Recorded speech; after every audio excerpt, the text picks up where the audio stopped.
हमारे शरीर की हर एक कोशिका, आप जानते हैं, एक पूरे शहर की तरह है और हर शहर की एक बाउंड्री होती है, एक पहरेदार होता है।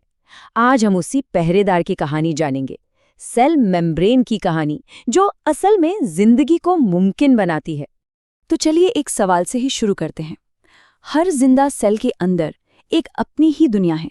तो जरा सोचिए, इस दुनिया का दरवाजा कौन है? कौन है वो गेटकीपर जो ये तय करता है कि अंदर क्या आएगा और बाहर क्या जाएगा? और जवाब है सेल मेम्ब्रेन। यह हर सेल के चारों ओर एक बहुत ही पतली, लचीली बाउंड्री है। पर यह सिर्फ एक दीवार नहीं है। नहीं, ये एक बहुत ही स्मार्ट गेटकीपर है। इसका काम है सेल के अंदर और बाहर के माहौल में एक बैलेंस, एक फर्क बनाए रखना। तो ठीक है, इसे हम सेल का सबसे जरूरी सिक्योरिटी गार्ड मान लेते हैं।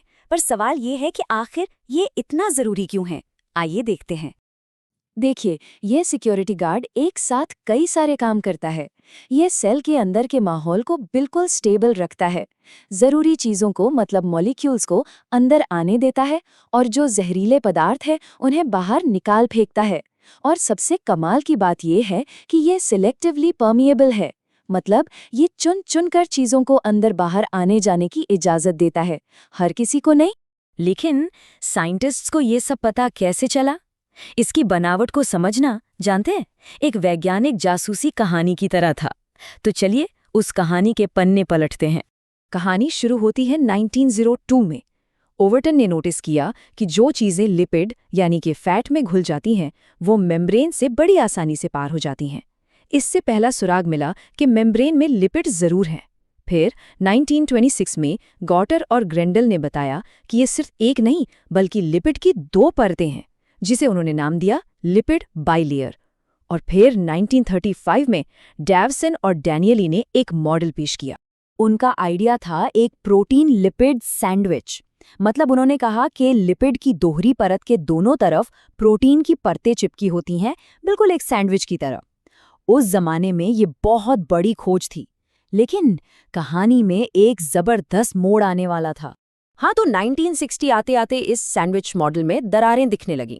मॉडल का कहना था कि सभी मेम्ब्रेन पर प्रोटीन की लेयर एक जैसी होती है, पर असल में तो वो बहुत अलग अलग थीं। मॉडल ने इसे एक सख्त रिजिड स्ट्रक्चर बताया, जबकि हम जानते हैं कि मेम्ब्रेन तो लचीली होती है। और सबसे बड़ी गड़बड़ ये थी कि ज्यादातर मेम्ब्रेन प्रोटीन हाइड्रोफोबिक होते हैं, यानी पानी से दूर भागने वाले। पर सैंडविच मॉडल ने तो उन्हें पानी वाले माहौल में ही रख दिया था। तो इन सारी पहेलियों को सुलझाने के लिए एक बिल्कुल नया, एक क्रांतिकारी आइडिया सामने आया। एक ऐसा आइडिया जिसे आज हम जानते हैं फ्लूइड मोज़ाइक मॉडल के नाम से। 1972 में सिंगर और निकलसन ने इसे क्या खूबसूरती से समझाया। उन्होंने कहा, प्रोटीन लिपिड के समंदर में तैरते हुए आइसबर्ग्स की तरह हैं।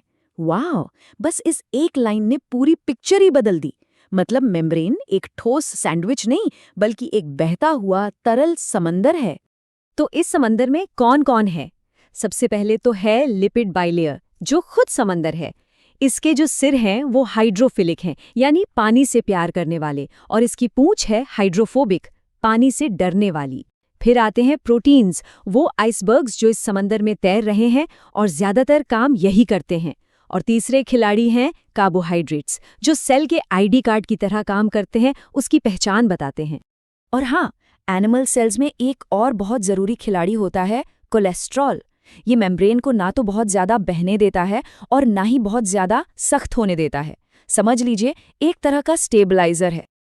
लेकिन मेम्ब्रेन का ये फ्लूइड होना, मतलब उसका ये बहते रहना, जिंदगी के लिए इतना जरूरी क्यों है? चलिए इसे समझते हैं। ये समंदर, ये मेम्ब्रेन हमेशा हरकत में रहती है। लिपिड मॉलिक्यूल्स अपनी ही लेयर में बड़ी तेजी से इधर उधर घूमते रहते हैं। इसे कहते हैं लैटरल डिफ्यूजन। वो अपनी ही जगह पर गोल गोल घूम सकते हैं और कभी-कभी बहुत धीरे धीरे एक लेयर से दूसरी लेयर में भी कूद जाते हैं, जिसे फ्लिप फ्लॉप कहते हैं। इसी मूवमेंट की वजह से मेम्ब्रेन जिंदा है, डायनामिक है। और हर मेम्ब्रेन एक जैसी नहीं होती, जैसा काम वैसा स्ट्रक्चर। जैसे कि हमारे नर्व सेल्स की जो माइलिन शीथ है, उसमें प्रोटीन कम और लिपिड ज्यादा होता है। वहीं दूसरी तरफ सेल का पावर हाउस यानी माइटोकॉन्ड्रिया की अंदरूनी मेम्ब्रेन में एनर्जी बनाने के लिए प्रोटीन बहुत ज्यादा होते हैं। तो इस बहाव को कौन सी चीजें कंट्रोल करती हैं? देखिए, तापमान बढ़ने पर फ्लूइडिटी बढ़ती है।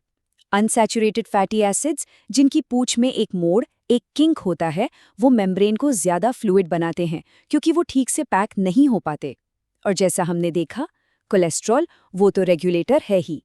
और सबसे जरूरी बात, मेम्ब्रेन्स का यही लचीला और डायनामिक स्ट्रक्चर जिंदगी की करेंसी यानी एनर्जी बनाने के लिए बेहद जरूरी है। चाहे पौधों में फोटोसिंथेसिस हो या हमारे शरीर में रेस्पिरेशन, एनर्जी का बनना और बदलना इन्हीं मेम्ब्रेन्स के अंदर होता है। तो आखिर में बस एक सवाल, अगर एक सेल की सिर्फ बाहरी बाउंड्री, उसकी मेम्ब्रेन, इतनी कॉम्प्लेक्स, इतनी स्मार्ट और इतनी जिंदा दिल है, तो जरा सोचिए उसके अंदर की दुनिया कितनी अद्भुत, कितनी रहस्यमयी होगी।